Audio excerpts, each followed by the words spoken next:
এবারে থামো থামো। বিসমিল্লাহির রহমানির রহিম। আজকের নলডাঙ্গার মাটিতে ঐতিহাসিক এই আপনার দয়া করে কথা বলেন না, স্লোগান দেওয়া দরকার না, স্লোগান দেন না। অনেকদিন পর আমার মুরব্বীদেরকে পেয়েছি, অনেকদিন পর আপনাদেরকে কেউ স্লোগান দেবেন না।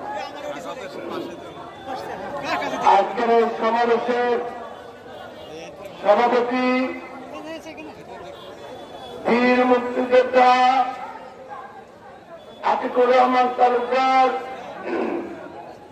মঞ্চে উপবিষ্ট বিএনপির সদস্য নেতৃবৃন্দ, নলডাঙ্গা